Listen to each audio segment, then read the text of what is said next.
I'm at the Discovery Museum in Newcastle upon Tyne, and I'm here because for more than 200 years, the science, the engineering and technology that was pioneered here had a profound influence worldwide. They were particularly strong in maritime innovation and engineering and shipbuilding, and unsurprisingly, they have the most astonishing collection of ship models. We're here today to film them as never before, so let's go and see what we're doing.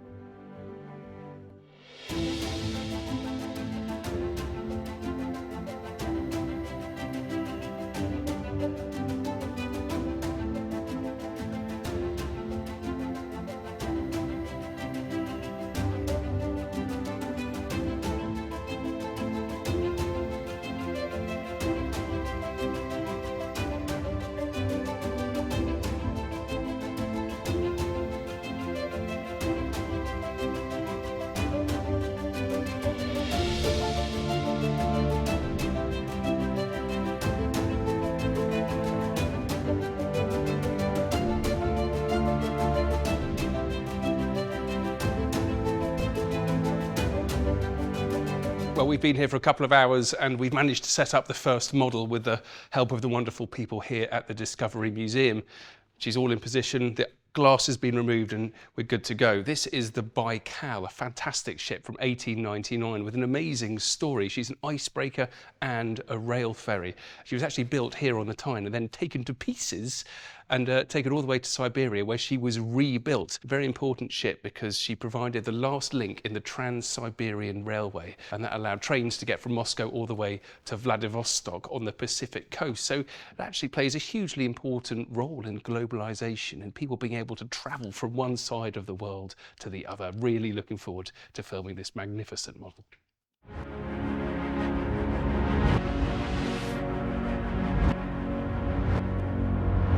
I've just been down to the archives. They've shown me the most wonderful photographs of the Baikal being built, immersed in ice, Siberian ice. One of the most distinctive features of it is that it has propellers at both bow and stern. And what they did was control the force of water which was being pushed forward, and it made it much more simple to actually break the ice and, more importantly, to make sure that the ice was moved away from the hull. And that's how modern icebreakers are now designed. But this is one of the earliest ones, 1899.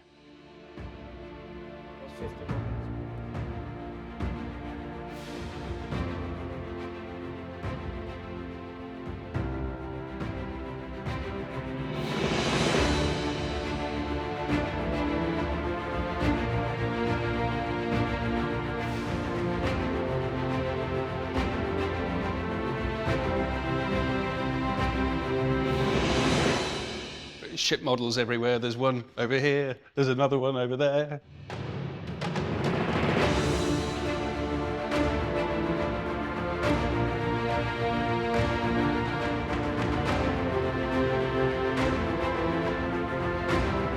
I do love a diorama, but this has to be one of my favourite ones I've ever come across. It's fantastic. It shows the shipbuilding industry on the Tyne in 1929. It was built for the Great Northeast Exhibition in that year. And it's quite extraordinary just how much there was there, shipbuilding and ship repair and general industry. And it goes all the way from the Elswick yard here, Dunstan, got Gateshead opposite Newcastle itself. You can see the swing bridge there, all the way along here to the several different Walker yards, Wallsend, down to Jarrow, which was once such an enormous place of industry, and then all the way on to South Shields, North Shields and Tynemouth at the end, where the Great Tyne pours into the North Sea. You can even see these fabulous breakwaters at the end, which were so instrumental in protecting the river from the great storms. You can see all of the terraced houses. This place produced so many ships. They provided employment for so many people. And what's totally striking about this is that none of it is here anymore. All of that industry, all of those skills, all of that culture has simply disappeared. And shipbuilding on the Tyne now exists only in the memories of people who live here. To commemorate this magisterial but now lost shipbuilding industry, they've done something really wonderful. Come and look at this. They built a wall of ships. At the time that this was constructed, this was the largest display case of any type in all of Europe. It's a real test for the maritime enthusiasts here. What are you looking at? We've got a 1960s Shell oil tanker. I love the green colour of it. We've got a light vessel, Outer Gabbard, just off the coast of Ipswich. It's so important for areas of the sea which are too dangerous or too difficult to build lighthouses. Oh, we've got a huge Japanese warship. The Tyne was famous for building not only warships for the Royal Navy, but also for foreign navies, particularly the Japanese. A sailing warship, a reminder that the heritage of shipbuilding industry here goes back for centuries. Here's another Russian train ferry, very interesting one, which has a kind of a lift system at the stern. We've got a town cruiser class from the 1930s, distinctive for its seaplane there, used for reconnaissance. Up here, the Madonna, a passenger vessel from a similar period, the 1920s, but that one went across from Liverpool to New York. Such an enormous variety of ships and such a powerful reminder of the huge variety of industry that happened here on the Tyne.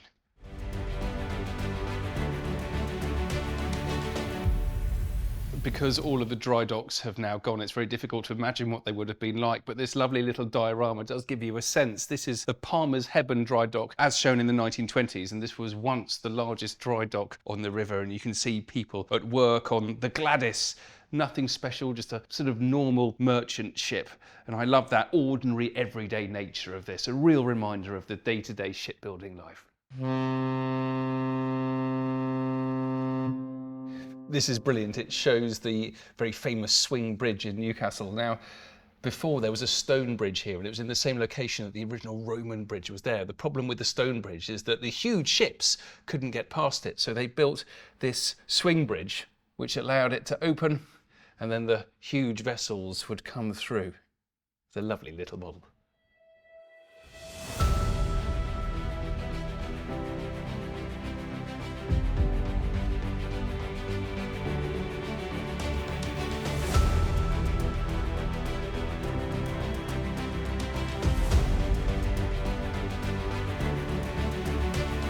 Time for the second model. When I came to this wonderful museum and I searched through their very large collection of ship models, my eye immediately fell on this. I think it's absolutely brilliant. It looks like the creation of perhaps something from Despicable Me that Gru might drive. It's a dredger. You can see the buckets here, and it was used to dredge out the Tyne, and the dredging of the Tyne is one of the most important stories of this entire area up in the northeast. It could remove 800 tons of silt an hour. That gives you a sense of just how much material this could move from the bottom of the riverbed if it was used day after day, weeks, months and years. Built in 1927, and it was ships like this that fundamentally changed the maritime environment of this river. Humans have been using dredgers for pretty much as long as they've had ships. We know that dredgers were used in ancient Egypt at the time of the pyramids in 4000 BC, so 6,000 years ago. And here is an example of one, a steam dredger from the 1920s, when the design of these vessels really reached its pinnacle. They're so important to the history of ships and shipping because the bigger that ships got, the deeper the ports needed to be. So there was no space for enormous ships like Mauritania or Titanic, whatever it might be, without vessels like this. Now, for all of the good that they did, allowing big ships to sail into ports, they also caused untold environmental damage. It's a fascinating story.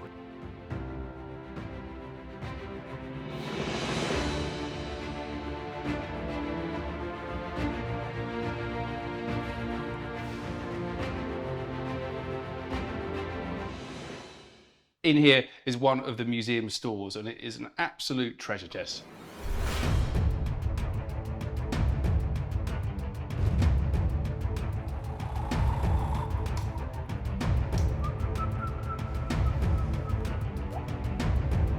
All of these are a reminder that Discovery Museum has hundreds of ship models.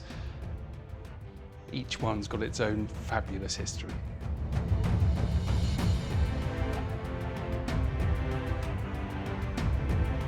Just look at all of these half-block models. They're a unique type of model which really tell us about the process of building a ship. So these would have been built after the client had spoken to the designer early on in the stage, so the shipbuilders could demonstrate what the ship would look like without spending all of the time and effort building a full-scale replica. Some of them, like this one, have got fabulous detail. It shows the plating exactly where each plate was going to go.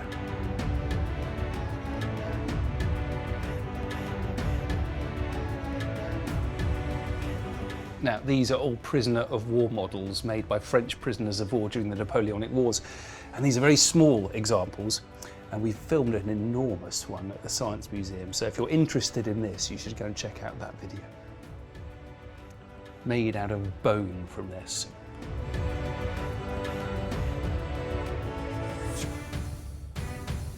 Now, this is brilliant.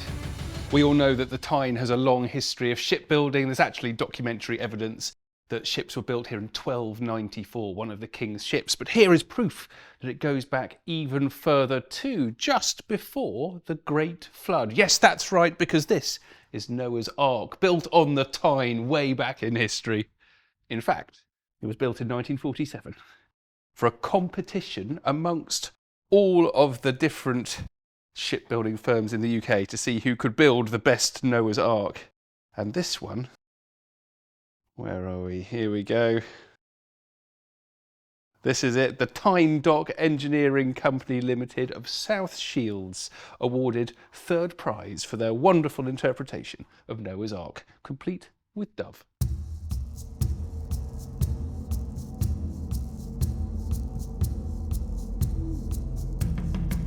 And this one is one of my favourite ships from all of maritime history. It's called the Cleopatra, and it was invented to carry an ancient Egyptian obelisk weighing 200 tons from Alexandria all the way back to London, and you can still see it today on the banks of the Thames at Embankment. The vessel was built in two stages. Firstly, they took the obelisk down to the shore and then around it built wooden supports, and then the iron structure was built around those. So it was essentially just an iron tube. Then it was taken to dry dock, and on top of that it was transformed into more of a ship. So we have a cabin here for the crew, a mast, some sails and a rudder. Now, this didn't go under its own propulsion but was simply towed back to London. It was a mighty thing to have achieved all the way back through the Bay of Biscay. There's a lovely little plaque on this. Let's see what it says.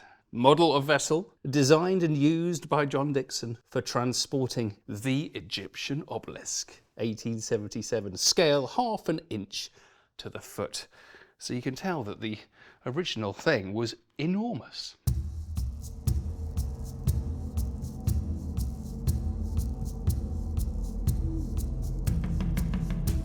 Another Tyne-built ship. This is the Sir Galahad, a landing ship logistics, built to replace one of the same name that was lost during the Falklands. I'm fascinated by this type of craft, which provides such an important supporting role to the Navy.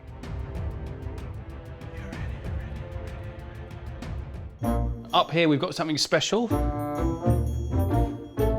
A marble statue of Columbia from the first class lounge of Mauritania. So an actual relic of the ship. Shall we have a look?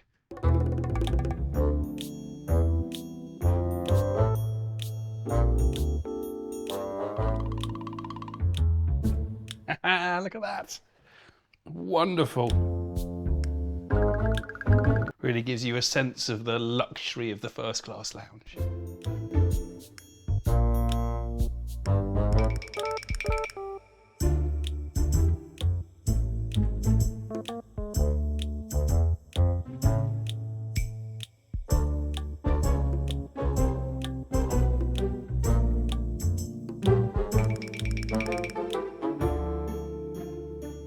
Well, we've nearly done it. We've come to the very end of day one. It's been a very long day, but we've successfully filmed two masterpieces of model making.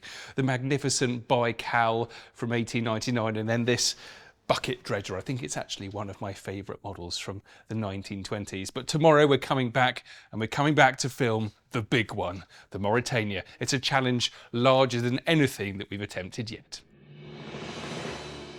Now, they're very proud of the Mauritania around here. And everywhere you look, there are bits of her. Here's a magnificent painting showing the ship. her distinctive 4 funnels. There she is, just leaving the Tyne.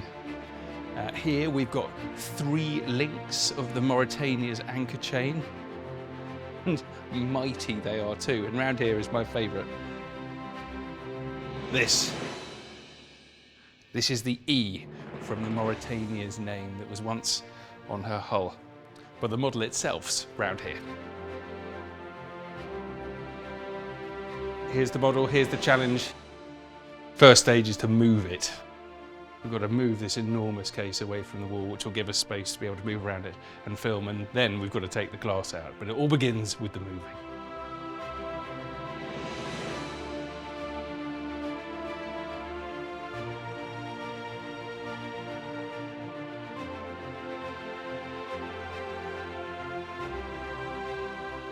That's it, we've managed to move it. It's so exciting because now we can see the model from the stern on and from the bow on.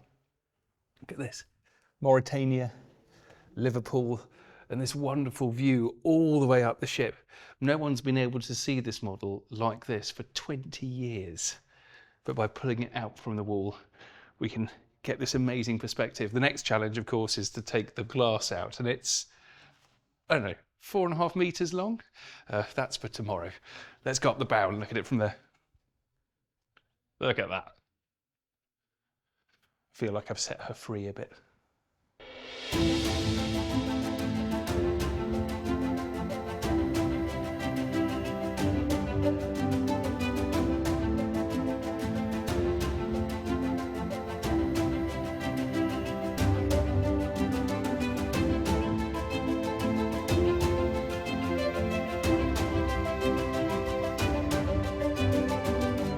We're back at the beginning of day 2, and we're going to try and tackle the Mauritania. It must be at least 4 meters long, a really extraordinarily huge model. First thing to do is to set the time lapse, which is what Roberto's doing, and then got a team of professional glass removers, so we're going to see if we can take the case apart.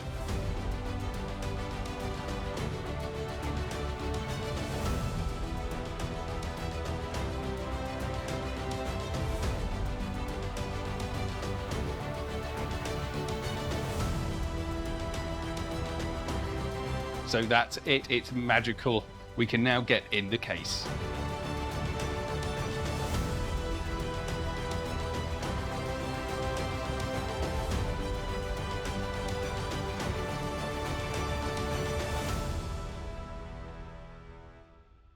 The first thing you see when you enter Discovery Museum is this, Turbinia. Once the fastest ship in the world and one of the most important maritime innovations in history. This is the first vessel to have a steam turbine engine, and she was capable of something like 34 knots, an extraordinary change in maritime capabilities. One of the most striking things about Turbinia is just how narrow she is. So over 100 feet long, but just 9 feet wide, and her bow is extraordinary. You can imagine this cutting through the water like a knife through butter. This was a vessel on the borders of what was known scientifically, of what was capable. I think of the propellers, because it doesn't have one propeller, as you might suspect, it's got 9 of them. I particularly love this section at the stern with the square bit here, but a huge flared section above. And also look at the rudder, see how it's offset. It's not in the center line of the ship. That's because these propellers were so powerful that they kept kicking the ship off to one side, and to counteract that, they had to have the rudder slightly offset in relation to the keel. It really shows how much of an experimental ship this was. Now, the thing I love most about this historic vessel, certainly as a visitor to the museum, is that they've opened up the hull so you can see inside this crazy mass of pipes and engineering. This is where the magic happened. This is the first ever marine steam turbine engine.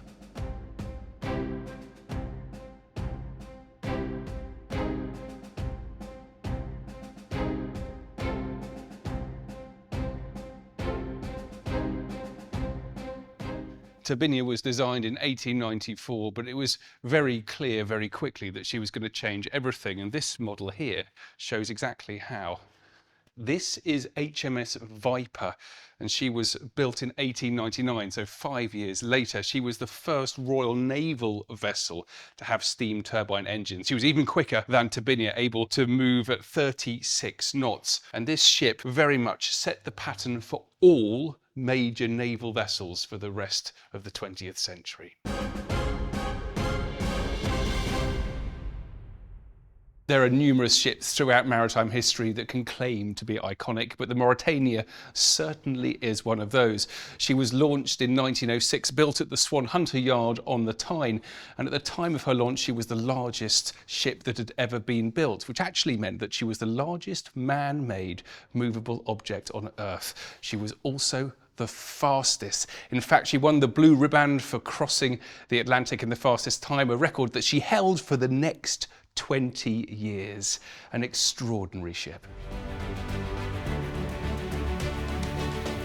One of the really great things about this model is that they've got a model of Turbinia next to Mauritania, so you can see the relative scale of the two vessels. So different in size, and yet of course they shared that crucial technology, the steam turbine. And here we can see her name, so distinctive, with the E that's in the case just over there that we walked past earlier. The thing about Mauritania is that she really captured the public imagination, and it's not difficult to see why with a model this big. It wasn't without problems, one of which is that the engines produced so much power that they also produced a great deal of vibration.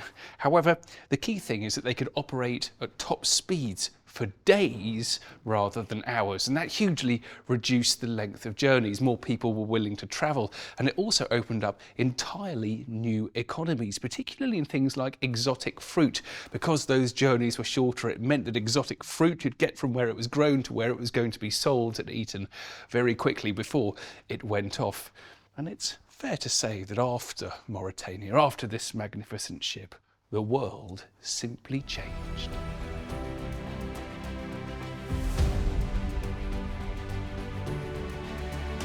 The biggest challenge we've had so far is the case is so enormous and so old, we haven't been able to take all of the glass out of it, which we have managed to do in previous models. So with this one, we have to have at least 2 panes of glass in. We started off with this one on the starboard side out and the pane of glass from the bow. We've now replaced the bow pane of glass. We're getting ready to take off the one at the stern, which is really exciting because it enables us to film the propellers, one of the most important bits of Mauritania's machinery.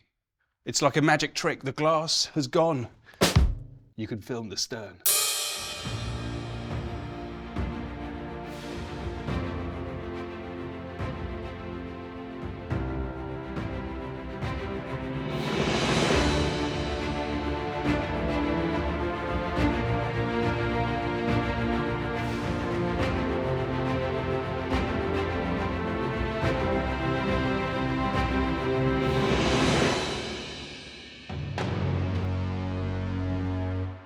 Fantastic photograph. It shows you just how close the people of Newcastle were with the ships that they built. You've got this enormous vessel, the World Unicorn, towering over these terraced houses. An important information panel as well. It tells us the archives here. They have 12 miles of shelving, and they were on the UNESCO Memory of the World Register for Shipbuilding. Here's our box of goodies, or a tray of goodies they've prepared for us. Fantastic. Down here, there's some shows the Mauritania. Here, the twin screw revenue cruisers Lee Kin and Kai Pan. I'm very much looking forward to getting these out, having a look.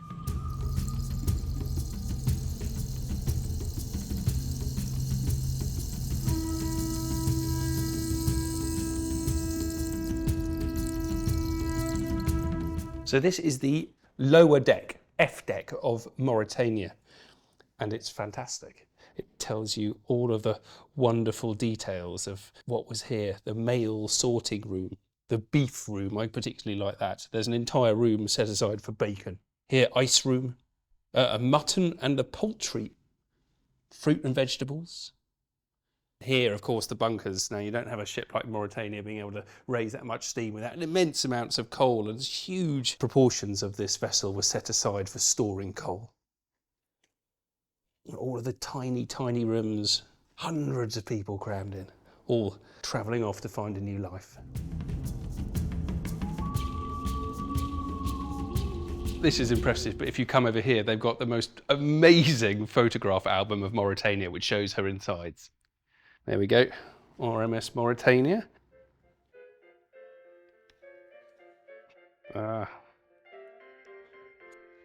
There she is, in her full glory, steaming at full speed.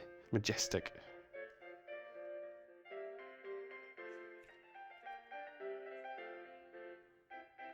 These are amazing, the construction drawings. Makes you realise just how difficult it is to build a ship this large. You have to build an enormous tower of scaffolding around her to be able to put everything in place. Wow, look at that. The general view of the upper and lower dining saloon, showing the dome. A huge dome, like St Paul's Cathedral, but on a ship.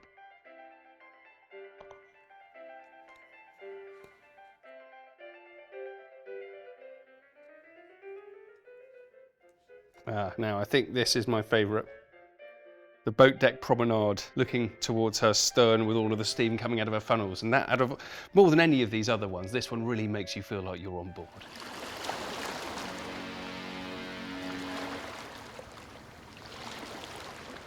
This is a plan of the Baikal, the Siberian train ferry, and also the icebreaker, the first model that we filmed, and I love it. Siberian Railroad ferry steamer for Lake Baikal. This image here shows the trains nestled inside.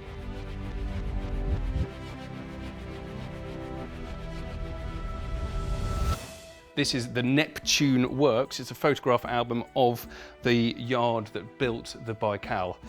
And I've been promised there are some treasures in here. Wow! So this is images of the moving the Baikal's enormous boilers into place with timber frames on the shores of Lake Baikal in Siberia. Quite extraordinary. And there is the ship itself in the middle of an iced lake, surrounded by donkeys and sledges and snow. What an inhospitable place to build a ship, and what an extraordinary achievement that they managed to do it.